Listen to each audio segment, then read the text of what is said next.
Last thing, we've got April 23rd. Looks like to be the date for Fury and Whyte.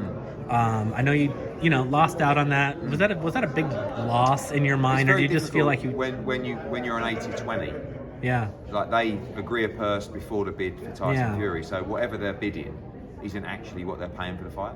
Whereas when you're on 20% end, you are. Exactly. So I bid aggressively, but I actually bid probably what they're paying for the fight as well. So I expected to lose the bid, and we wait now for the contracts. We haven't received the contract yet, but that's going to be incoming from Frank Warren, and we'll wait. Obviously, they've got to pay their deposit as well. But we expect, I've heard, we haven't been told any dates or anything like that. We haven't received the contract yet, but we've heard as well, April 23rd. So in Wembley? Wembley or Cardiff. Okay, good. Again, just probably heard it through the same people you've heard it through. Yeah, now, what's happening with Joshua and Usyk? What's that date going to be? Planning the fight, I think that'll be May. Probably the week after or a couple of weeks after Canelo Alvarez. Big fight, there's been a lot of talk about the step aside and stuff like that.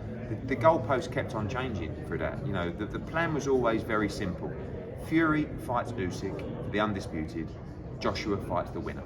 Yeah. Right? A very simple plan. Then all of a sudden, and by the way, Joshua never signed for that model.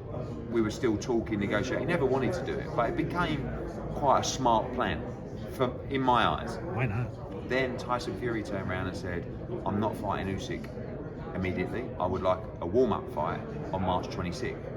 And I don't trust Tyson Fury anyway to fight AJ after Usyk. But I definitely don't trust him to go March 26th, June and December. Do you know what I mean? So we went back and said no to that March fight. We tried to renegotiate the terms of the whole deal.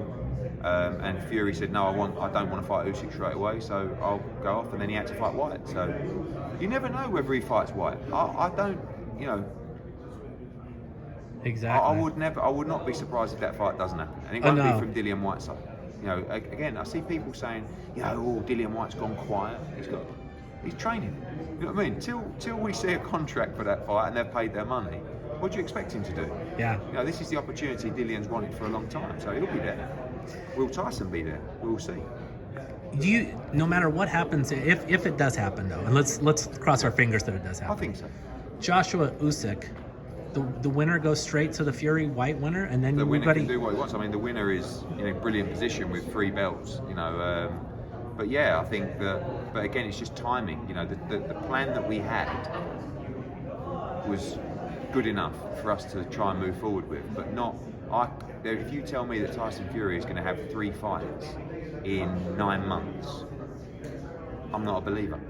Do you know what I mean? And that's what changed. So let's get these fights done and see what happens. How is Joshua doing? Latest conversations with him. I mean, he feels good about this fight now. Yeah, he's going to stick with McCracken for sure. He's going to bring some new trainers in for sure. There'll be an announcement about that, I think, when he starts camp. But anything that you can preview? No, I mean, look, there's well documented some of the people that he went to see. I think that, it's very difficult talking to a fighter about stepping aside or another fight, and he has always been very comfortable with the Usyk rematch. Okay. Tyson Fury is a very clever fighter and a clever boxing man.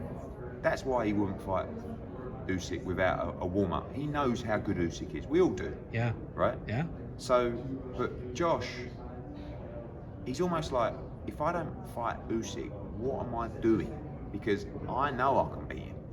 Okay. So, but the team around him will want him to be 100% in his preparation for that fight. And to do that, he's got to get the facilities right, the environment right, the training team right. And he's been working really hard on that. So we're confident that come May, he'll be ready.